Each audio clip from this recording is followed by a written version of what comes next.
Minha esposa me disse que era jovem demais para estar presa a um casamento. Que precisava explorar suas opções. Naquela noite, ela descobriu que a liberdade dela já estava pronta, e tinha até papel passado. Olá, Reddit. Sou o Daniel, tenho 29 anos e trabalho como mecânico em uma oficina da cidade. Usei uma conta descartável para escrever isso porque alguns amigos ainda convivem com ela e eu quero ser direto, sem filtro. Foram 3 anos de casamento. E até hoje me lembro exatamente do momento em que tudo acabou. Eu tinha acabado de sair de mais um turno de 12 horas. As mãos cheias de graxa, a coluna doendo, as botas manchadas de óleo. Tudo o que eu queria era uma cerveja gelada e uns 20 minutos de silêncio antes de lidar com qualquer coisa. Mas quando entrei em casa, ela estava ali. Em pé na cozinha, braços cruzados, com aquele olhar. Aquele olhar que eu já conhecia. Era o mesmo que vinha usando havia semanas, o de quem ensaia um discurso e só espera o momento certo para soltar. Precisamos conversar, ela disse. Peguei uma garrafa d'água na geladeira.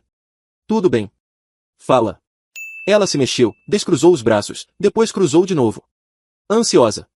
Tenho pensado muito ultimamente. Sobre a gente. Sobre onde estamos. Fiquei em silêncio, esperando.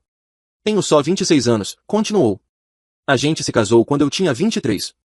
É muito jovem. Sinto que nunca vivi nada. Nunca descobri quem eu sou sem ser a esposa de alguém. Apoiei a garrafa no balcão. E onde você quer chegar com isso? Perguntei. Ela respirou fundo. Eu já sabia o que vinha. Acho que sou jovem demais para estar amarrada assim. Preciso de espaço. Preciso explorar minhas opções. Ver o que mais existe por aí. Pronto. A bomba. Lançada ali mesmo, na nossa cozinha, como se ela tivesse pedido para eu comprar leite no caminho. Não gritei. Não discuti. Nem me surpreendi. Já vinha sentindo isso há semanas. As saídas noturnas com as amigas. O jeito como ela afastava a mão quando eu tentava segurar. As horas no celular vendo as vidas perfeitas dos outros. Explora o quanto quiser, eu disse. Ela piscou, confusa. O quê? Se é isso que você precisa, vá em frente. A boca dela abriu, depois fechou. Não esperava por isso. Provavelmente imaginava que eu implorasse, prometesse mudar ou dissesse que poderíamos resolver. Você não vai tentar me impedir? Perguntou. Peguei a garrafa de novo. Impedir de quê? De ser honesta sobre o que sente? Não. Mas nós somos casados, ela insistiu. Sim. E agora você está dizendo que esses votos não significam mais nada para você. Que eu te prendo. Então vai viver. Ela me olhou, irritada, confusa. Você nem se importa. Me importo o suficiente para aceitar o que você acabou de dizer. Me importo porque, depois de 3 anos, você preferiria estar em outro lugar com outra pessoa. Mas eu não vou implorar para você ficar. Não corro atrás de quem não me quer. Passei por ela e fui pro quarto. Ela veio atrás. Para onde você vai? Abri o armário, peguei uma mochila da prateleira e joguei na cama. Depois abri a gaveta do criado e tirei um envelope pardo. Papéis de divórcio. Já estavam prontos. Eu vim esperando essa conversa. Mandei preparar os documentos depois da terceira vez que ela chegou às 2 da manhã dizendo ter perdido a noção do tempo. Coloquei o envelope sobre a cama. Ela empalideceu. O que é isso? Divórcio. Imaginei que seria assim. Só economizei tempo. Você já entrou com o pedido? Ainda não. Mas estão prontos. É só assinar. Você tá falando sério? Completamente. Quer explorar suas opções? Beleza. Mas vai fazer isso como mulher solteira, não como minha esposa. Ela abriu o envelope, leu a primeira página. As mãos tremiam. Isso é loucura. As pessoas não desistem assim. Não é desistir. É aceitar o que você já decidiu. Você quer sair. A porta tá ali. Mas não espere que eu te espere. Então é isso? 3 anos e acabou. Fechei a mochila e entreguei para ela. Foi você quem disse que precisava de espaço. Tô te dando. Ela ficou parada, olhando para mim como se esperasse uma cena dramática. Mas tudo o que recebeu foi um envelope e uma mala vazia. Você vai mesmo me deixar ir embora? Eu não tô deixando nada. Você tá escolhendo ir. Eu só não vou te impedir. Ela ficou me encarando por mais alguns segundos. Depois pegou roupas da cômoda, enfiou na mochila e foi para a porta. Parou no batente, virou para trás. Talvez eu só precise de um tempo para pensar. Pense o quanto quiser, eu disse. Mas enquanto você pensa, eu sigo em frente. Então não espere me encontrar aqui quando terminar de explorar. Ela saiu. A porta fechou. A casa ficou em silêncio. Sentei na beira da cama e olhei para os papéis ainda ali. 3 anos. Encerrados numa conversa de 10 minutos. Mas, para ser sincero, o que senti foi alívio. Eu não passaria mais meses fingindo que não via o que era óbvio. Ela queria liberdade. E eu dei. De forma definitiva. Peguei o celular e mandei mensagem para o meu advogado. Ela saiu. Podemos seguir com o processo. Feito. No dia seguinte, ela se mudou para a casa da amiga Cassidy. Soube porque o namorado da Cassidy me mandou mensagem perguntando o que tinha acontecido. Respondi curto, ela quis explorar outras opções. E eu não ia impedir. Ele nunca mais respondeu. A primeira semana foi silenciosa. Silenciosa demais. Parte de mim esperava que ela aparecesse chorando, dizendo que tinha se arrependido. Isso nunca aconteceu.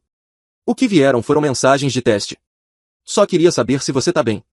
A gente precisa conversar. Deixei todas no visualizado. No quinto dia, meu advogado protocolou os papéis.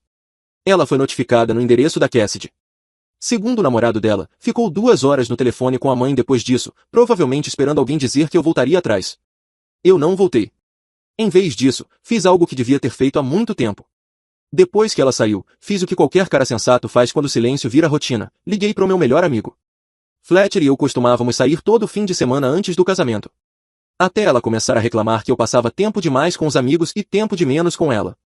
Então eu parei. Nada de bar na sexta. Nada de basquete no domingo de manhã. Virei o tipo de marido que checa o celular a cada 20 minutos para garantir que a esposa não esteja irritada com alguma coisa. Cara, onde você se enfiou? Perguntou Fletcher quando atendeu. Casado demais para existir, respondi. Mas agora, não mais.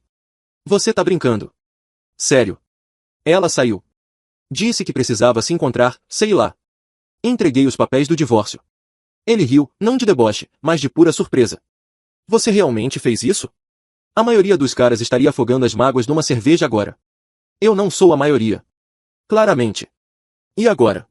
Agora? Vou pra academia. Depois pro bar sexta à noite. E não vou ficar olhando o celular de 5 em 5 minutos. Sexta chegou. Fui pro Murphys, o mesmo bar que frequentávamos antes de eu virar um fantasma social. Fletcher já estava lá com mais 2 caras da oficina. Todos me olharam como se eu tivesse voltado dos mortos. Aí está ele, disse Fletcher, empurrando uma cerveja na minha direção. O homem livre. Peguei. E, pela primeira vez em muito tempo, me senti bem. Sem culpa. Sem mensagens perguntando quando eu voltaria. Sem sermão sobre falta de prioridade. A gente conversou, riu, viu o jogo. Foi normal. Melhor que normal. Perto das 10, o celular vibrou. Olhei por reflexo. Mensagem dela. Vi que você saiu. Boa pra você, eu acho. Mostrei pro Fletcher. Ele balançou a cabeça. Tá te monitorando. Provavelmente achou que você estaria em casa chorando. Deixa pensar o que quiser. Guardei o celular e não olhei mais naquela noite. Na semana seguinte, voltei pra academia. Tinha largado também. Ela dizia que eu passava tempo demais lá. Chamava de vaidade. Dizia que eu priorizava músculos em vez do casamento. Resultado, engordei uns 7 quilos e comecei a me sentir um lixo. Primeiro dia de volta, encontrei a Brooke. Ela trabalhava na recepção e fazia parte do administrativo da oficina. A gente já tinha trocado algumas palavras antes. Nada demais. Faz séculos que você não aparece, disse ela enquanto eu passava o cartão. Pois é péssima ideia ter sumido. Bem-vindo de volta. Tá tudo bem? Ouvi uns boatos. Cidade pequena, né? Todo mundo sabe de tudo. Tá sim. Melhor do que nunca, pra ser honesto. Ela sorriu. Boa. Essa é a atitude certa. Treinei. Foi bom sentir o corpo reagir de novo. Fazer algo só pra mim. Nas semanas seguintes, continuei vendo Brooke. A gente conversava entre os exercícios. Ela perguntava sobre meu dia. Eu perguntava sobre o dela. Simples. Sem joguinhos. Enquanto isso, minha ex postava sem parar nas redes. Fotos em festas, vídeos em clubes, sorrisos com caras que eu nunca tinha visto. Ela queria que eu visse. Queria que o mundo visse. Olha pra mim vivendo minha melhor vida. Fletcher me mandava prints às vezes. Tá vendo isso? Tô. Boa sorte pra ela. Isso não te incomoda? Por quê? Foi o que ela quis. Tá tendo exatamente o que pediu. O que realmente me incomodava eram as mensagens de conhecidos. Você devia lutar pelo casamento. 3 anos não se jogam fora assim. Essas pessoas não sabiam que ela já tinha desistido muito antes de dizer isso em voz alta. Parei de responder. 3 semanas depois, fui promovido no trabalho. Nada gigante, mas bom o bastante, mais responsabilidade, mais grana. Meu chefe me chamou na sala. Você tem feito um ótimo trabalho, Daniel. O que quer que esteja rolando na sua vida pessoal, você tá lidando do jeito certo. Só focando no que posso controlar, respondi. Inteligente. Continua assim. Naquela sexta, Fletcher sugeriu outro bar. Trocar de cenário, disse ele. Entramos, e adivinha quem estava lá? Brooke. Com duas amigas. Ela acenou pra gente.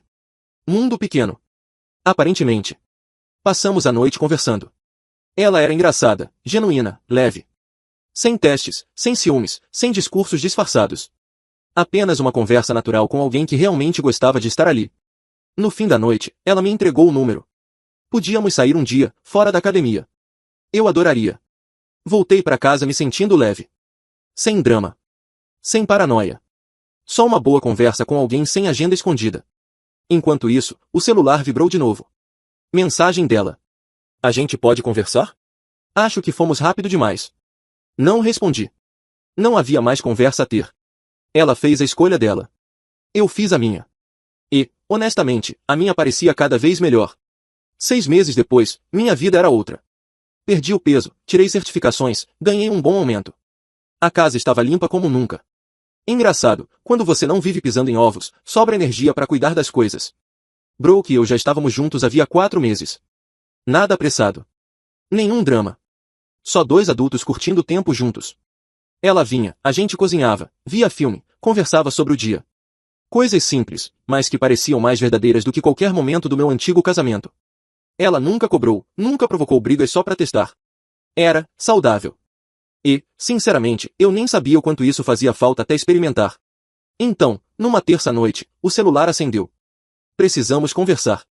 Posso passar aí amanhã? Mostrei para Brooke. A gente estava no sofá vendo um programa de culinária que ela adorava. Sua ex? Ela perguntou. É. Vai responder. Provavelmente. Melhor resolver logo. Respondi a mensagem com 4 palavras. Amanhã, às 6. Seja rápida. Brooke olhou para mim, apertou minha mão. Quer que eu saia antes dela chegar? Não precisa. Eu sei. Mas acho que é algo que você precisa resolver sozinho. Eu confio em você. E era exatamente essa a diferença. Confiança sem cobrança. Apoio sem controle. No dia seguinte, o trabalho pareceu se arrastar. Eu sabia o que estava por vir. Provavelmente ela ensaiou um discurso inteiro, daqueles que misturam arrependimento com frases como eu amadureci e precisamos tentar de novo. Versões diferentes da mesma história que já vinha mandando por mensagem há semanas. Mensagens que eu ignorei. Quando o relógio marcou 6, eu já estava em casa. Tinha trocado de roupa, feito um sanduíche, e não estava tratando aquilo como um evento importante. Ela queria conversar? Beleza. Mas eu não ia abrir tapete vermelho para ninguém. A campainha tocou às 6h15. Abri a porta. Ela parecia diferente. Cabelo mais curto, um pouco mais magra, arrumada, com uma elegância que parecia ensaiada. Claramente tinha se preparado para isso. Oi, ela disse. Entra. Entrou na sala e parou por um instante. Olhou em volta. Tudo limpo. Cortinas novas. Plantas na janela. E na mesa lateral, uma foto minha e da Brooke num jogo de beisebol. Ela ficou olhando aquela foto por longos segundos antes de dizer. A casa tá bonita. Valeu. Do que você queria falar? Ela sentou no sofá. Eu fiquei de pé, braços cruzados. Pensei muito nesses últimos meses, começou. Sobre a gente. Sobre o que eu disse. Sobre o que eu joguei fora. Aí vem. Eu estava confusa. Achei que precisava de liberdade, de espaço, de experiências. Mas eu estava errada. Fiquei quieto. Saí. Namorei. Tentei encontrar o que achava que estava faltando. E sabe o que encontrei? Nada.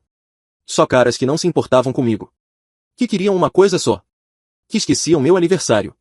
Que nunca faziam o que você fazia. Ok, eu disse. Ela me olhou, nervosa. Eu cometi um erro. Um erro enorme. E agora estou pronta. Pronta para me comprometer. Para ser a esposa que devia ter sido desde o início. Fui até a cozinha, peguei uma garrafa d'água e bebi devagar. Deixei o silêncio pesar. Terminou, perguntei. O quê? Seu discurso. Terminou. Ela levantou, indignada. Você ouviu o que eu disse? Eu quero tentar de novo. Quero a gente de volta. Ouvi. E a resposta é não. O rosto dela empalideceu. Não. Isso mesmo. Não. Mas eu acabei de explicar tudo. Eu disse que estava errada, que estou pronta agora. Pronta agora. Que bom. Mas eu não tô interessado. Você não tá interessado? A gente foi casado por 3 anos. Vai jogar tudo fora? Eu não joguei nada fora. Você jogou. 6 meses atrás, quando disse que eu não era suficiente. Quando falou que precisava explorar suas opções. Lembra dessa conversa?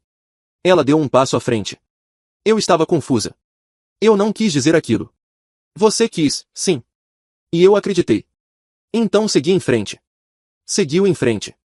É por causa dela, não é? Apontou para a foto. Essa garota qualquer. O nome dela é Brooke.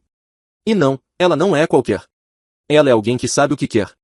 Alguém que não precisou de 6 meses dormindo com estranhos para perceber se eu valia a pena. Isso não é justo.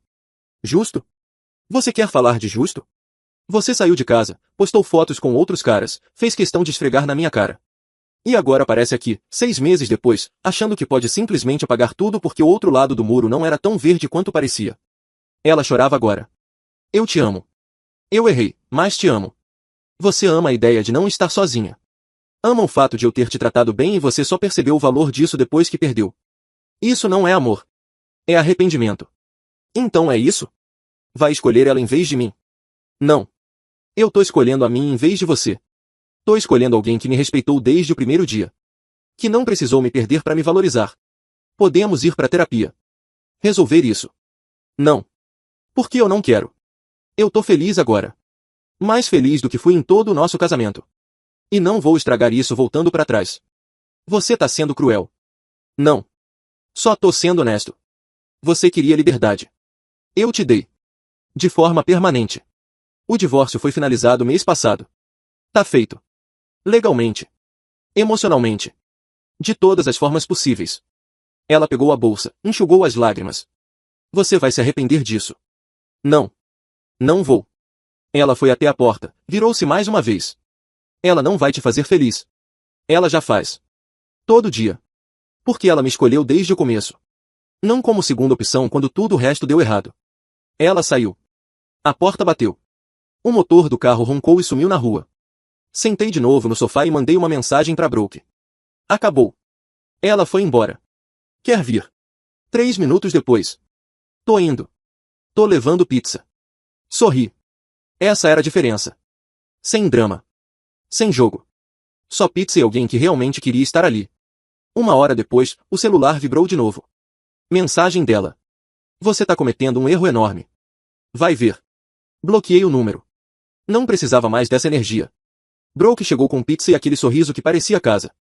Comemos, rimos, não mencionamos o nome da minha ex nenhuma vez. Porque, pra falar a verdade, ela já não importava. Eu tinha encontrado algo melhor. Alguém que sabia o que queria desde o início. E eu não ia abrir mão disso por alguém que só voltou porque as outras opções falharam. Bloquear o número não a impediu. Ela começou a ligar de outros celulares, o da mãe, da Cassidy, de números aleatórios. Parei de atender qualquer chamada que não estivesse nos meus contatos. Até que apareceu na oficina. Eu estava debaixo de uma caminhonete trocando os freios quando ouvi a voz dela na recepção, falando com o Lenny, o cara do balcão. Preciso falar com ele por 5 minutos. Senhora, ele tá com um cliente agora. Eu espero. Rolei para fora do carro, ainda segurando uma chave inglesa, e caminhei até a frente. Ela estava ali, de braços cruzados, com aquele olhar determinado. O que você tá fazendo aqui? Perguntei. Você não atende minhas ligações. Bloqueei você. Isso normalmente é um sinal bem claro. Lenny olhou para mim, sem saber o que fazer. Tudo certo, cara. Tudo. Pode nos deixar 1 minuto. Ele sumiu pro escritório. Inteligente. Virei para ela. Você não pode simplesmente aparecer no meu trabalho. Você não fala comigo em nenhum outro lugar. Porque não tem mais nada para falar. A gente tá divorciado. Acabou. Segue tua vida. Eu não consigo simplesmente seguir. A gente ficou junto por 3 anos. E você acabou com isso. Não eu. Você. Ela deu um passo à frente, abaixando o tom de voz. Eu vejo as postagens dela. A garota com quem você tá. A Brooke. Ela trabalha aqui, né? Isso não é da sua conta. Então é ela. Você seguiu em frente rápido. 6 meses não é rápido. E mesmo que fosse, eu não te devo explicação nenhuma. Você pelo menos esperou? Ou já estava com ela antes de eu sair? Eu ri. Não consegui evitar. Você tá falando sério agora? Foi a primeira coisa que ela disse, me encarando como se eu fosse o vilão da história. Você foi quem quis explorar opções. Você quem postava foto com caras diferentes todo fim de semana. E agora tá questionando minha linha do tempo. Isso é diferente, ela retrucou. Diferente como? Perguntei. Ela não respondeu. Só ficou ali, com aquela cara frustrada de quem perdeu o controle da narrativa. Você precisa ir embora, falei. Tô trabalhando. Eu não vou desistir da gente. Não existe a gente. Existe eu. E existe você. Duas pessoas diferentes levando vidas diferentes. E é só isso. Voltei pro caminhão.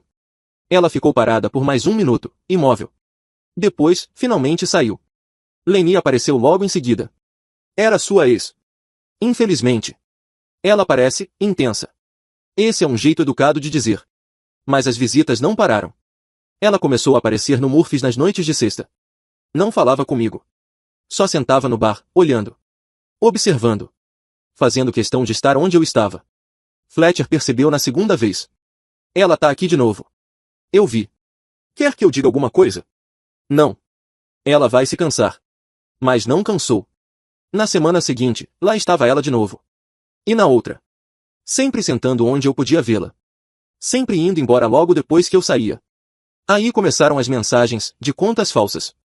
Perfis sem foto, nomes genéricos. Mas sempre o mesmo conteúdo, prints dos posts da Brooke, comentários insinuando que eu a tinha substituído rápido demais, perguntas sobre se a Brooke sabia de tudo. Mostrei pra Brooke enquanto jantávamos na casa dela. Ela tinha feito massa do zero, porque aparentemente sabia cozinhar melhor do que eu sabia existir. Ela tá pirando, disse Brooke, rolando as mensagens no celular. É. Isso te incomoda? As mensagens? Não. O fato de ela não aceitar que acabou? Um pouco. Quer que eu fale com ela? Perguntou Brooke. De jeito nenhum. É exatamente o que ela quer, drama, confusão, uma briga de novela. Quer que você vá lá e me dispute, tipo prêmio de reality show. Não vou dar esse espetáculo. Então o que a gente faz? Finge que ela não existe. Continua vivendo. Uma hora ela cansa. Errado. 2 semanas depois, saí da academia e encontrei ela sentada no capô do meu caminhão. Simplesmente, me esperando. Você só pode estar brincando comigo, falei. Precisamos conversar. Não. A gente não precisa. Desce do meu carro. Não até você me ouvir. Peguei o celular. Vou chamar a polícia. Ela desceu. Tá bom. Mas você não pode me evitar para sempre. Quer apostar? Entrei no caminhão, mas ela ficou na frente, braços abertos, bloqueando. Sai da frente. Não até você me ouvir. As pessoas começaram a olhar. Ridículo. Saí do carro. Quer falar? Beleza. Aqui vai. Você fez uma escolha, eu aceitei, segui em frente. Você não pode mudar de ideia 6 meses depois e achar que eu vou largar tudo. A vida não funciona assim. Agora sai da frente antes que eu peça pra te tirarem. Você não tá falando sério. Tô. Cada palavra. Um funcionário da academia saiu, garoto novo, talvez 20 anos. Tudo certo aqui fora. Tá sim, ela já tá indo. Ela olhou pro garoto, depois pra mim. E finalmente saiu do caminho. Entrei no caminhão e fui embora. Naquela noite, liguei pro advogado para perguntar sobre uma ordem de restrição. Ele disse que eu precisava de mais provas, um padrão de assédio. Então comecei a registrar tudo, prints, horários, locais, datas. 3 dias depois, ela apareceu no apartamento da Brooke. Eu nem tava lá. Brooke me ligou do trabalho, a voz tensa. Tua ex acabou de bater aqui. O quê? Como ela sabe onde você mora? Não sei. Mas estava aqui. Disse que queria conversar de mulher para mulher. Ponto. E o que você fez? Disse não e fechei a porta. Mas isso tá ficando estranho. Eu sei. Tô resolvendo. Voltei ao advogado com tudo. Ele entrou com o pedido de ordem de restrição temporária. 3 dias depois, foi aprovada, 150 metros de distância mínima de mim, da Brooke, da minha casa e do trabalho. Ela violou 2 vezes na primeira semana. Apareceu no Murphys. Depois na oficina. Chamei a polícia nas 2 vezes. 2 advertências.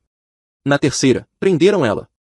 Ficou 6 horas na delegacia até a mãe pagar fiança. Depois disso, ela parou de aparecer pessoalmente. Mas as mensagens continuaram. De novos números, novas contas. Sempre o mesmo tema. Você vai se arrepender. Você tá cometendo um erro. Eu fui a melhor coisa que te aconteceu. Guardei todas. Mandei pro advogado. Ela tá cavando o próprio buraco, ele disse. Ótimo. Que continue cavando. Na sexta, levei Brooke pra jantar num restaurante no centro. Sem drama. Sem ex-esposa nos observando de longe.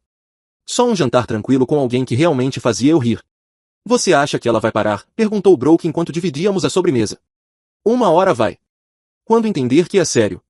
Que não importa o que faça, eu não volto. E se não entender, vai continuar se humilhando enquanto a gente vive a vida. De um jeito ou de outro, quem ganha somos nós. Brooke sorriu. Estendeu a mão e segurou a minha. Ainda bem que você não desistiu do amor depois do que ela fez. Eu não desisti do amor. Eu só desisti dela. Tem uma grande diferença. Terminamos o jantar. Voltamos para minha casa. Sem mensagens. Sem carros parados do lado de fora. Só paz. E pela primeira vez em meses, eu realmente achei que aquilo tudo podia, enfim, estar acabando. Achei que finalmente tinha acabado. Mas, claro, eu estava errado. Só não sabia disso ainda. Meu aniversário de 30 anos caiu num sábado. O pessoal da oficina quis fazer alguma coisa simples, churrasco na casa do Fletcher, cerveja gelada e um pouco de sol. Coisa pequena, eu disse. Só a galera de sempre. Já tá feito, respondeu ele. No máximo umas 15 pessoas. Brooke se ofereceu para ajudar na preparação. Já conhecia a maioria dos meus amigos. Eles gostavam dela, mais importante ainda, ela se encaixava sem forçar. Sem risadas fingidas. Sem pose. Só sendo ela mesma. Sábado chegou. A gente chegou por volta das 2. O quintal do Fletcher já estava cheio, música, fumaça da grelha, gente conversando e rindo espalhada pelo gramado. O aniversariante chegou. Fletcher gritou, levantando uma cerveja. A galera aplaudiu, bateu nas minhas costas. Foi bom. De verdade. Aqueles eram os mesmos amigos que ficaram do meu lado quando o casamento desmoronou. Brooke apertou minha mão. Vou ajudar com a comida. Vai lá, respondi. Vou colocar o papo em dia. Conversei com o Lenny da oficina, reencontrei uns caras do ensino médio, todo mundo perguntando como eu estava, de verdade. Melhor do que em anos, respondi. E era verdade. Até que, perto das 4, Fletcher me cutucou. Não olha agora, mas temos um problema. Eu olhei, obviamente. E lá estava ela. Minha ex. De vestido florido e óculos escuros, parada no portão lateral como se tivesse sido convidada. Você só pode estar brincando, murmurei. Quer que eu resolva? Perguntou Fletcher. Não. Deixa comigo. Caminhei até ela. Ela sorriu, como se aquilo fosse uma visita amigável. Oi. Fiquei sabendo da festa. Como é que você soube disso? Ainda sigo alguns dos seus amigos nas redes. Vi os posts. E achou que seria apropriado aparecer aqui. Só queria te dar parabéns. Tem uma ordem de restrição, lembrei. Você não pode estar perto de mim. Estamos do lado de fora, com testemunhas, disse, olhando ao redor. Só vim desejar feliz aniversário. Isso não é assédio. É, sim. Agora vai embora. Eu vou. Depois que conversar com você por 1 minuto. As conversas começaram a cessar. O som da música continuava, mas todo mundo estava observando. Você tá fazendo cena, falei baixo. Ótimo. Talvez as pessoas precisem saber o que você fez. O que eu fiz? Como você me substituiu rápido demais. Nem tentou resolver as coisas. Eu ri. Não consegui evitar. Você é inacreditável.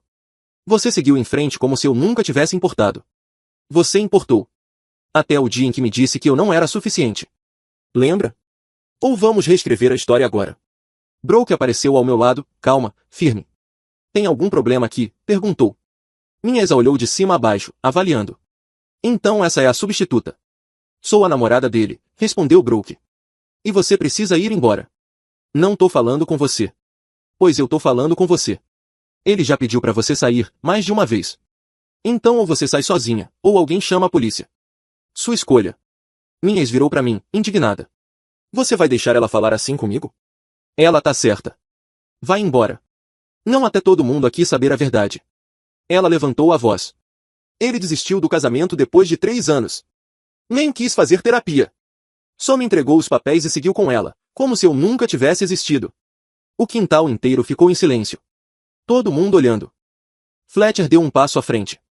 Ok, já chega. Não, eu disse. Deixa ela falar. Ela piscou, surpresa. Vai em frente, continuei. Conta pra eles como chegou em casa uma noite dizendo que era jovem demais pra ficar presa. Como disse que precisava explorar suas opções. Como passou 6 meses postando fotos com caras diferentes, garantindo que eu visse cada uma. O rosto dela ficou vermelho. Conta também como eu te dei exatamente o que você pediu, liberdade, espaço, o divórcio. E como você só voltou quando percebeu que ninguém mais queria lidar com seu drama. Não foi isso que aconteceu, murmurou. Foi exatamente isso.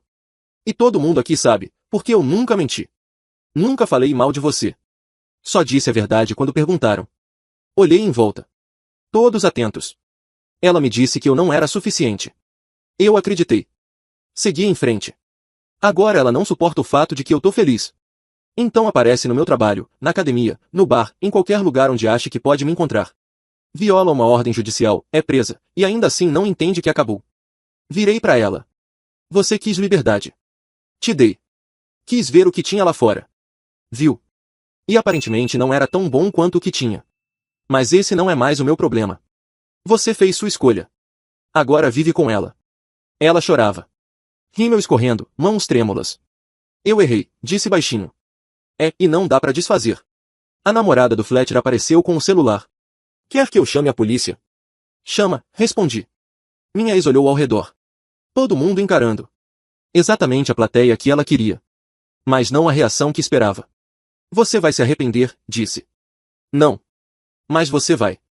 Todo dia. Por que jogou fora alguém que te amava de verdade por uma fantasia que nunca existiu? Ela virou e saiu quase correndo. Porta do carro, motor e silêncio. O quintal ficou quieto por alguns segundos. Aí o Fletcher começou a bater palmas. Devagar no início.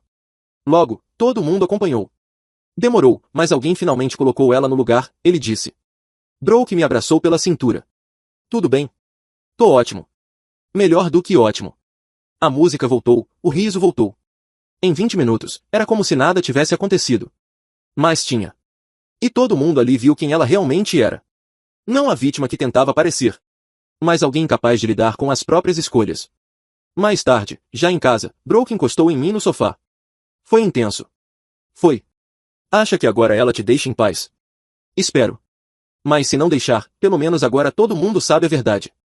Nada de fingimento. Nada de papel de inocente. Por tudo que vale, ela disse, sorrindo, ainda bem que você manteve sua postura. E ainda bem que você ficou. Muita gente teria fugido desse caos.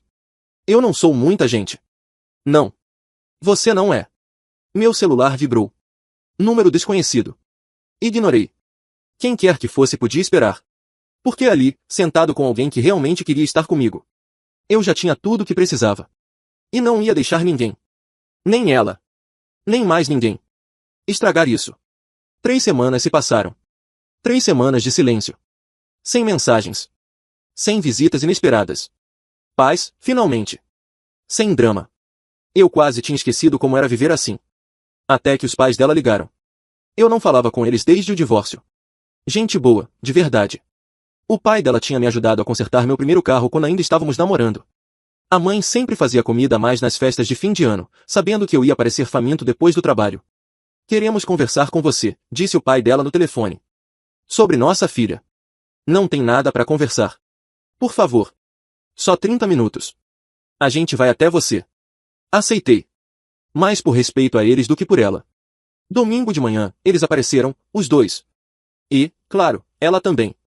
Abri a porta. Eu aceitei falar com seus pais, não com você. Eu sei, ela disse, baixinho. Mas eles quiseram que eu viesse. O pai dela parecia cansado. Podemos entrar. Afastei-me. Sentamos na sala. Eles no sofá. Eu na poltrona em frente. Ela no meio, mãos juntas no colo, olhando pro chão. Ela contou tudo pra gente, começou a mãe. O que ela disse? O que fez? Como tratou o casamento? Ok. Não estamos aqui para arrumar desculpas. Só queremos que você ouça. Uma última vez. Olhei para ela. 5 minutos. Ela respirou fundo. Eu sei que estraguei tudo. Eu disse coisas horríveis, fiz escolhas piores ainda. Passei os últimos 6 meses me arrependendo. Tô fazendo terapia. Tentando entender por que sabotei a melhor coisa que já tive. Parabéns, respondi. Mas isso não muda nada. Eu sei. Mas eu precisava que você soubesse que eu entendi agora. Entendi o que joguei fora. E se me desse outra chance, passaria o resto da vida provando que mudei. Olhei para os pais dela.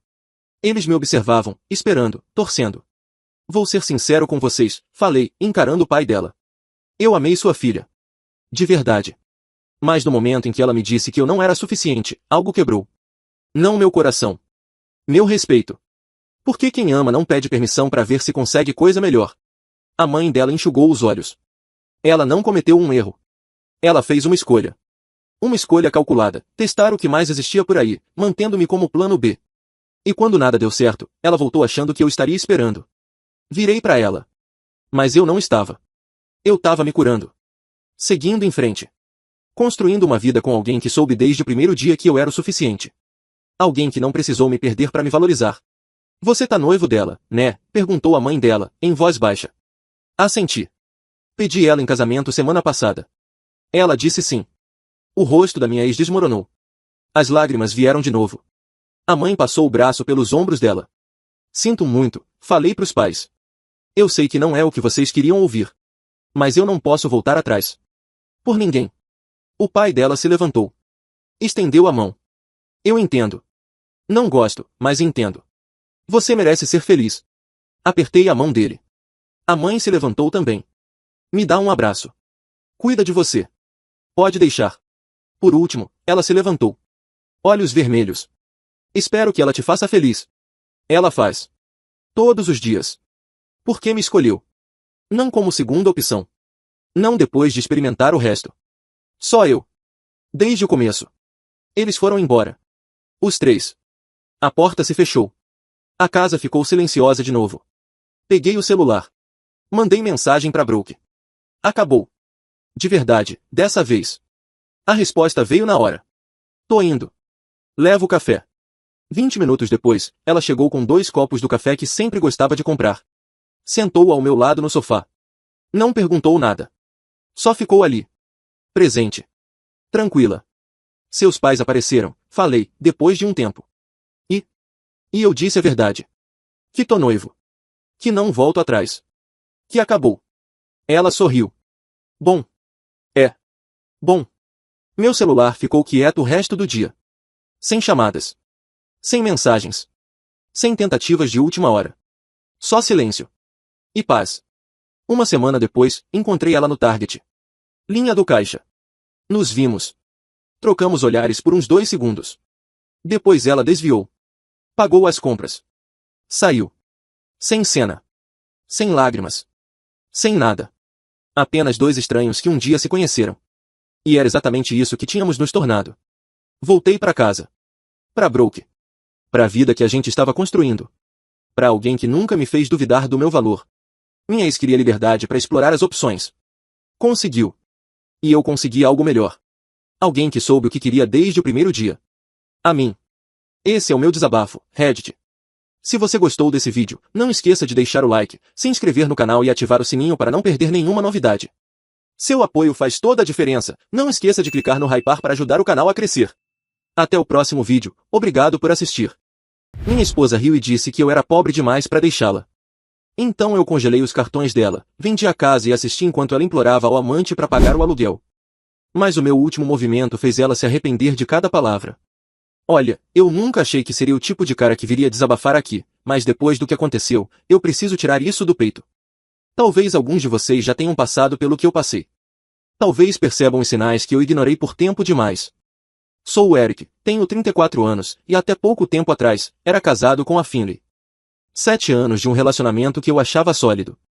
Trabalho como analista financeiro na Brennan Capital Management, não sou da elite de Wall Street, mas ganho o suficiente para ter uma vida confortável. Finley é dona da Eternal Elegance Events, uma empresa de planejamento de casamentos de alto padrão que ela fundou há 3 anos. Quando ela teve a ideia, eu analisei os números, ajudei a conseguir o empréstimo inicial e até coassinei o contrato quando o banco hesitou. Eu me orgulhava da ambição dela. Engraçado como o orgulho pode te cegar. Nossos mundos não podiam ser mais diferentes. Os meus dias eram feitos de planilhas, análises de mercado e carteiras de clientes. Os dela eram degustações de buffet, arranjos florais e taças de champanhe com clientes que gastavam centenas de milhares de dólares em um único dia. No começo, o contraste era empolgante. Ela chegava em casa com histórias sobre noivas surtadas e sogras histéricas, e eu contava minhas vitórias lidando com mercados voláteis.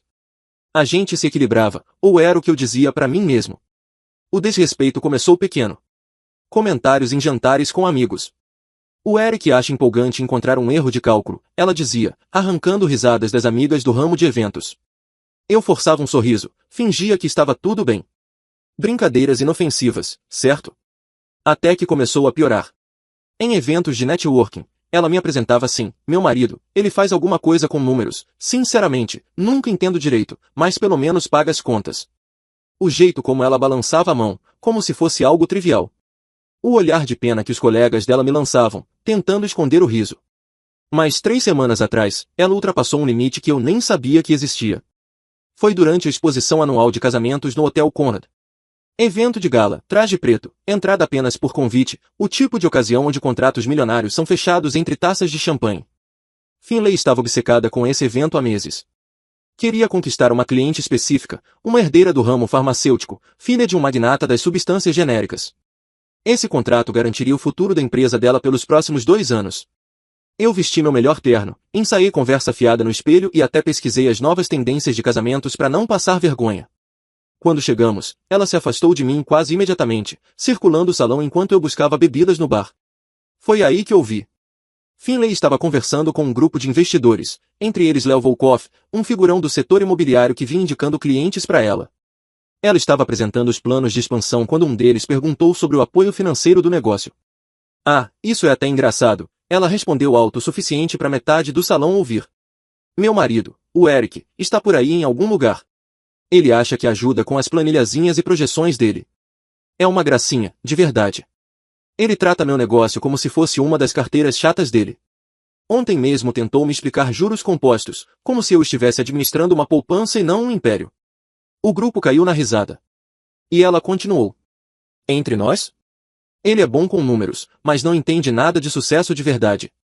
Mantenho ele por perto porque alguém precisa cuidar das coisas entediantes enquanto eu faço o trabalho real. Ele ainda acha que o planejamento financeiro dele, ela fez aspas com os dedos, é o motivo do nosso sucesso. Homens e seus egos, né? Fiquei ali parado, segurando 2 taças de champanhe, assistindo minha esposa me castrar publicamente por diversão. Léo sorria de canto, os investidores riam, e Finlay brilhava sob a aprovação deles. Eu não fiz cena. Não confrontei. Apenas deixei as taças em uma mesa próxima e fui ao banheiro jogar água fria no rosto. Quando olhei no espelho, não reconheci o homem que me encarava. Em que momento eu virei essa piada? O alvo dos gracejos da própria esposa? Naquela noite, ela chegou em casa radiante, falando do sucesso do evento, de como Léo prometeu apresentá-la a novos clientes. Nem mencionou o show de stand-up que fez às minhas custas. Só me deu um beijo no rosto e disse que estava exausta de carregar a noite inteira nas costas. Enquanto ela tomava banho, eu fiz algo que nunca tinha feito antes. Abri o notebook dela e acessei as faturas do cartão de crédito. Queria apenas ver as despesas do evento, entender o quanto eu realmente estava investindo nesse sonho dela. Foi então que vi. Cobranças em hotéis de luxo. Ritz-Carlton. Four Seasons. Todas em datas em que ela dizia ter reuniões com fornecedores ou visitas noturnas a locais de evento. Meu estômago virou ao perceber o padrão. Todas as quintas-feiras, pelos últimos 4 meses. Quinta à noite. Toda santa semana, 4 meses seguidos. Os valores variavam entre 400 e 700 dólares, sempre suítes premium, sempre com serviço de quarto para 2 pessoas, sempre com champanhe. Fiquei ali, encarando a tela, com o cérebro fazendo o que faz de melhor, analisando padrões.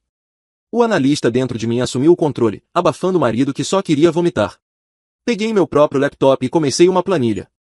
Data, valor, hotel, e o local onde ela dizia estar naquela noite. 3 de abril, 650 dólares no Ritz. Supostamente, revisão de layout no Riverside até meia-noite. 10 de abril, 475 dólares no Four Seasons. Emergência com o florista. 17 de abril, 700 dólares no Center Regis. Jantar com cliente que se estendeu.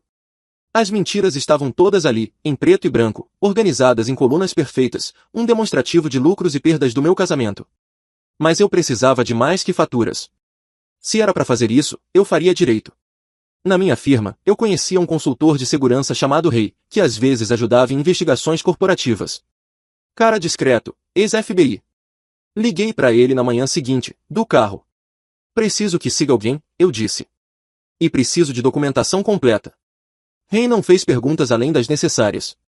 3.000 dólares de adiantamento, relatório completo, tudo dentro da lei.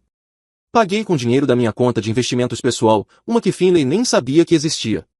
Durante 2 semanas, interpretei o marido perfeito. Fazia café para ela, perguntava sobre o dia, até fingia interesse nas histórias intermináveis de drama com flores e buffets. Todas as quintas, ela me dava um beijo de despedida inventando alguma desculpa, e eu sorria, dizendo para ela não trabalhar demais. Ray valeu cada centavo. As fotos chegaram depois da primeira quinta. Finlay entrando no Center Regis às 7 da noite.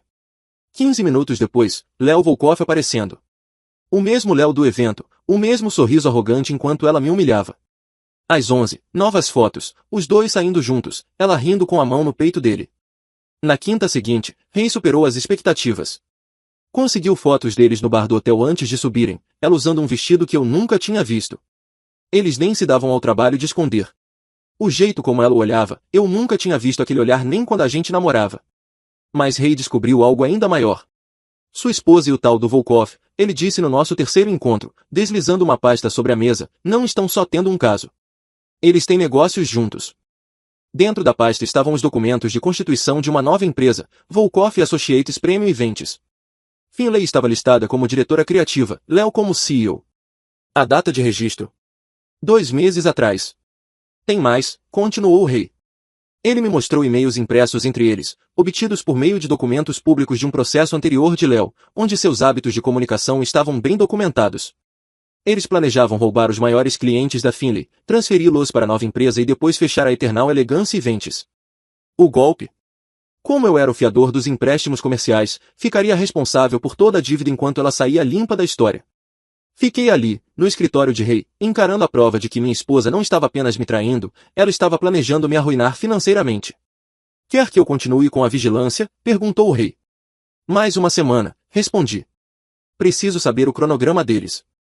Naquela noite, Finlay voltou para casa falando sobre o casamento da herdeira farmacêutica. O contrato estava quase fechado, um evento de $500 mil, o maior da carreira dela. Ela mal conseguia conter a empolgação, repetindo quanto aquilo mudaria tudo para o negócio. Pensei, olhando para ela do outro lado da mesa de jantar. Ia mudar tudo mesmo. Enquanto ela foi tomar banho, liguei pro advogado do espólio da minha avó. Ela havia falecido há 2 anos, me deixando uma herança de $400 mil guardada em uma conta conjunta. Finlay sabia da existência, mas nunca deu importância. Chamava de nosso fundo de emergência, mas na prática significava dinheiro que eu nunca vou deixar você tocar. O advogado confirmou o que eu esperava, com a papelada certa, eu poderia proteger legalmente essa herança. Mas você precisa agir rápido, ele disse. Quando o divórcio começa, os bens são congelados. Então a gente vai agir rápido, respondi. Desliguei o telefone e ouvi Finlay no quarto, cochichando ao celular. Ela falava baixo, mas eu ouvi aquela risadinha, aquela risada específica que ela soltava quando estava sendo cruel. Quinta está perfeito, ela disse. Depois que o contrato Wagner for assinado, finalmente podemos seguir com tudo. O contrato Wagner. Era o casamento da herdeira farmacêutica. Então eles estavam esperando Finlay fechar o maior negócio da carreira para darem o golpe. Eu tinha, no máximo, 2 ou 3 semanas. Precisava de ajuda. Ajuda de verdade. Daquelas que vêm com diploma de direito e nenhum resquício de consciência. Preston Webb era exatamente esse tipo de advogado. Nos conhecemos há 5 anos, quando eu o ajudei a esconder bens durante o próprio divórcio, que foi brutal. Tecnicamente legal, eticamente cinzento, exatamente a zona de conforto de Preston. Ele me devia um grande favor, e quando liguei para ele naquela sexta de manhã, ele liberou toda a tarde. Ela está planejando te deixar com as dívidas enquanto começa do zero com o amante, disse Preston depois de analisar tudo. O escritório dele dava vista para o distrito financeiro, todo de vidro e cantos afiados, assim como ele. Clássico desvio de patrimônio. Já vi isso dezenas de vezes. Você pode impedir? Perguntei. Impedir. Preston riu. Eric, a gente não vai impedir. Vamos deixar ela achar que está ganhando enquanto puxamos o tapete debaixo dos saltos de grife dela. Ele traçou o plano como um general preparando-se para a guerra. Primeiro, a herança. Criaríamos um fundo irrevogável, totalmente legal, para proteger os $400 mil de qualquer processo de divórcio. A beleza estava no timing. Se eu fizesse isso agora, antes de qualquer papel ser protocolado, seria apenas planejamento sucessório. E a casa? Perguntei. Bem conjugal, mas o financiamento está no seu nome principal. Você pode colocá-la à venda sem precisar da assinatura dela. Preço para vender rápido, aceite prejuízo se precisar. Melhor pegar 80% agora do que brigar por 50% depois. Os empréstimos empresariais eram mais complicados. Meu nome constava neles, mas Preston encontrou uma brecha. Se conseguirmos provar fraude corporativa, tipo, planejar em segredo transferir clientes para uma empresa concorrente, você pode ser legalmente removido da responsabilidade. Vou precisar de tudo documentado, disse ele. Cada e-mail, cada mensagem, cada recibo de hotel. E gravações? Perguntei. Na sua própria casa. O sorriso de Preston foi cortante. Estado de consentimento unilateral. Sua casa, seu escritório, seu carro, tudo é permitido. Só evite quarto e banheiro. Passei o fim de semana instalando gravadores ativados por voz no meu escritório e na cozinha. Pequenos, invisíveis, conectados a um servidor em nuvem que Preston montou. Eu me sentia um espião na própria vida, mas a raiva mantinha meu foco. Finlay mal me notou naquele fim de semana. Estava consumida pelo casamento Wagner, atendendo ligações o tempo todo, desenhando esboços na mesa da cozinha. Preparei o almoço dela, levei café, fiz o papel do marido dedicado, enquanto registrava tudo. Domingo à noite, ela atendeu uma ligação no meu escritório. Eu supostamente assistia TV na sala, mas estava ouvindo ao vivo pelo celular, com a gravação transmitida em tempo real. Léo, amor, calma, ela dizia. Sim, o Eric é um idiota, mas é um idiota útil. O crédito dele mantém o negócio funcionando até transferirmos tudo. Cerrei os dentes.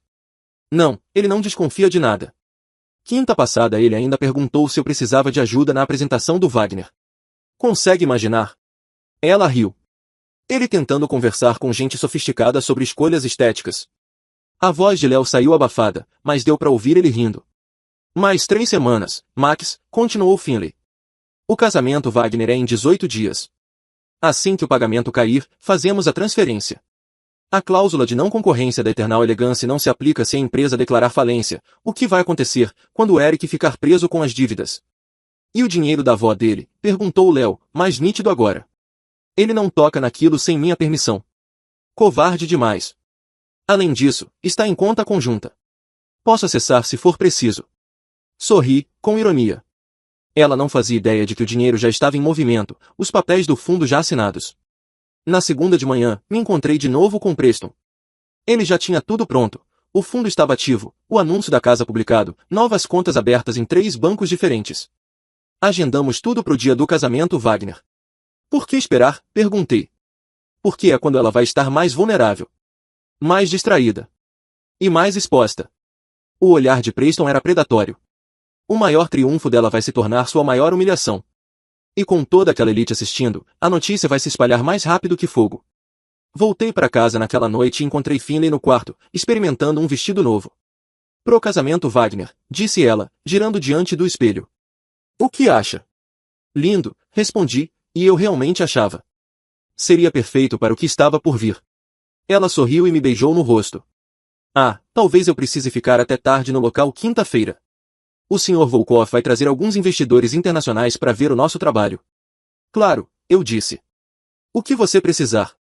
Foi quando meu celular vibrou. Uma mensagem de Ray, meu investigador. Cheque seu e-mail. Agora. Você precisa ver o que descobri sobre a esposa do Léo.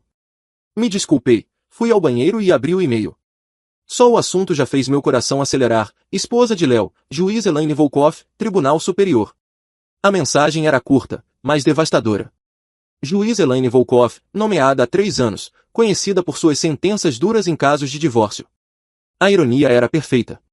Léo estava traindo uma mulher que literalmente presidia julgamentos onde cônjuges infiéis eram destruídos. Ray anexou as informações de contato dela e um aviso. Ela tem fama de incendiar tudo quando é traída. Talvez queira guardar essa carta na manga. Guardei as informações e apaguei o e-mail. Mais uma peça posicionada no tabuleiro. As 2 semanas seguintes se arrastaram. Todo dia, eu refinava o plano com Preston. Toda noite, interpretava o marido devoto.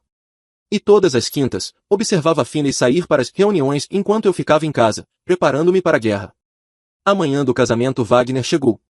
18 de outubro. O ápice de meses de trabalho da Finlay, e de semanas do meu planejamento. Finlay acordou às 4 da manhã, tomada pela energia nervosa. É agora, repetia. Tudo muda depois de hoje. Ela só não sabia o quão certa estava. Vou passar o dia todo no local, disse, juntando as coisas. A cerimônia é às 4, recepção vai até meia-noite, pelo menos. Não me espere acordado. Boa sorte, amor, eu disse, beijando sua testa. Você vai arrasar. Assim que o carro dela saiu da garagem, iniciei o plano. 5 da manhã, liguei para as operadoras de cartão. Todos os cartões conjuntos, cancelados. A linha de crédito comercial onde eu era cofiador, congelada, pendente de revisão por suspeita de fraude financeira. A atendente perguntou se eu tinha certeza. Investigação de fraude, respondi. Meu advogado entrará em contato. 5:30, o caminhão de mudança chegou. 6 caras, eficientes e silenciosos. Eu já tinha marcado tudo que era meu, móveis do escritório, roupas, a porcelana da minha avó, aquela que Finlay nunca deixava eu exibir.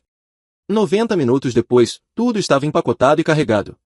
7 da manhã, encontrei meu amigo corretor, Hudson, numa cafeteria. Ele anunciou a casa por 20% abaixo do valor de mercado. Somente compradores à vista, fechamento rápido, eu disse. Quero ela vendida em 48 horas. Isso é um preço insano para esse bairro, ele respondeu. Vai causar um frenesi. Perfeito. 8 da manhã, bancos. 3 paradas, retiradas máximas de todas as contas conjuntas. 47 mil dólares em cheques administrativos, tudo legal, tudo documentado. A conta da herança já estava vazia, o fundo protegido e intocável. 10 da manhã, escritório de Preston. Revisamos tudo mais uma vez. Os papéis de separação estavam impecáveis, não o divórcio ainda, apenas uma separação legal com uma lista exaustiva de obrigações financeiras. O timing era essencial. Minha assistente vai entregar a notificação exatamente às 15h45, disse Preston. 15 minutos antes da cerimônia começar. E o outro pacote? Perguntei. Preston me entregou um envelope lacrado. Dentro estavam todas as provas do caso, fotos, recibos de hotel, os documentos de abertura da nova empresa, e uma foto particularmente devastadora de Léo e Finlay se beijando no elevador do hotel. Para a juíza Volkoff, perguntou ele. Entrega especial, respondi. Ainda esta tarde. 2 da tarde, sentei na minha casa vazia pela última vez. As paredes mostravam retângulos pálidos onde antes penduravam quadros. As coisas da Finlay estavam empilhadas na sala, roupas, objetos pessoais, a coleção de revistas de casamento. Deixei a caixa de joias da mãe dela em cima, intacta. Eu não era ladrão. 3 da tarde, fui ao tribunal. A assistente disse que a juíza Volkoff estava em seu gabinete, sem ser interrompida. É sobre o marido dela, falei baixinho, deslizando o envelope pela mesa. Ela vai querer ver isso imediatamente. Os olhos da assistente se arregalaram. Ela pegou o envelope e sumiu para dentro da sala. 3:30, estacionei em frente ao local do casamento Wagner. Uma mansão enorme nas colinas. Pelas lentes do binóculo, vi o caos dos preparativos finais. Finlay estava em seu habitat natural, comandando a equipe, ajustando flores, o celular colado no ouvido. 15h43, a assistente de Preston chegou, pasta na mão. 15h44, meu celular vibrou. Hudson. 3 ofertas já. Todas à vista, todas acima do preço pedido. Você não estava brincando sobre o frenesi. 15h45, vi a assistente de Preston se aproximar da Finlay, perto da entrada de serviço. O rosto dela passou de confuso a furioso em segundos. Ela agarrou os papéis e começou a ler freneticamente. 15h47, o celular dela explodiu com ligações. Ela tentava atender enquanto discutia com a assistente. Eu via de longe, devia estar descobrindo os cartões congelados, as contas bloqueadas. 15h50, um BMW branco parou bruscamente no estacionamento. A juíza Elaine Volkoff desceu, e mesmo à distância, dava para ver a fúria no jeito que andava. Ela atravessou o pátio como um míssil guiado. O som dos saltos ecoava com precisão militar, e cada funcionário que havia se afastava. Ela não foi para a entrada principal, foi direto para a área de serviço, onde Finlay ainda tentava equilibrar o telefone e o desespero.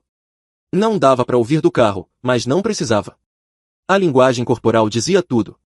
O rosto de Finlay passou do vermelho ao branco em segundos. A juíza levantou algo, provavelmente a foto do elevador, e Finlay levou a mão à boca. Logo depois, Léo apareceu, provavelmente sem entender o que a esposa fazia ali. No instante em que viu Elaine, tentou dar meia volta, mas ela já estava gritando. Não era fala contida de magistrada, era grito de fim de casamento, alto e brutal, que fez a equipe de buffet parar no meio do serviço. 4 da tarde, a cerimônia deveria começar. Os convidados já estavam sentados no jardim, um quarteto de cordas tocava, e a noiva devia estar se perguntando onde diabos estava a cerimonialista. Finlay tentou escapar do caos com os Volkoff para assumir o evento, mas o telefone continuava tocando. Ela atendeu uma ligação, e ouviu o corpo dela desabar. Devia ser o administrador da linha de crédito comercial, confirmando o bloqueio. 16h15, a senhora Wagner, mãe da noiva, e a verdadeira financiadora daquele circo, saiu furiosa da casa principal. Mesmo do outro lado da rua, a postura dela gritava raiva.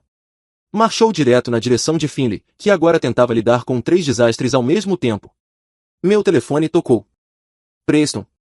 A casa acabou de ser vendida, disse ele. Oferta à vista, 15% acima do valor já reduzido. Fechamento em 24 horas. Comprador dispensou inspeção. Envie os contratos, respondi, enquanto observava o mundo de Finlay desmoronar em tempo real. 16h30, a cerimônia finalmente começou, com 45 minutos de atraso. De alguma forma, Finlay conseguiu se recompor o suficiente para coordenar o cortejo, mas eu via suas mãos tremendo do outro lado da rua. Léo não estava em lugar nenhum. O BMW da juíza já tinha ido embora, mas o estrago estava feito. Dirigi de volta para casa, ou o que um dia foi casa. O lugar parecia um cenário de filme agora, vazio e ecoando. Deixei as coisas dela organizadas, mas levei cada móvel, exceto o conjunto do quarto. Ela podia dormir na cama que arrumou, literalmente. Deixei um bilhete no balcão da cozinha. Finlay. A casa fecha amanhã ao meio-dia. Suas coisas estão na sala. A linha de crédito comercial está congelada por investigação de fraude. Seus cartões foram cancelados. As contas conjuntas, encerradas. Suas reuniões de quinta não eram tão secretas quanto você pensava. Eric. Às 6 da tarde, eu já estava no meu novo apartamento temporário, um aluguel mobiliado no centro. Nada luxuoso, mas era meu. Pedi comida chinesa e abri o laptop para assistir ao desastre se desenrolar nas redes sociais. O casamento da herdeira farmacêutica tinha sua própria hashtag. Os convidados já estavam postando sobre o drama antes da cerimônia e o colapso da organizadora. Alguém havia filmado parte da explosão da juíza no estacionamento. O vídeo já passava das 50 mil visualizações. 20h47, Finlay ligou. Deixei cair na caixa postal. Eric, que diabos você fez? Os Wagners estão ameaçando me processar. A esposa do Léo sabe de tudo. Eu não consigo acessar dinheiro nenhum. Me liga agora. 21h15, outra ligação. Outro correio de voz. A casa, Eric. Você vendeu a porra da nossa casa? Onde é que eu vou morar? Isso é ilegal. Você não pode simplesmente...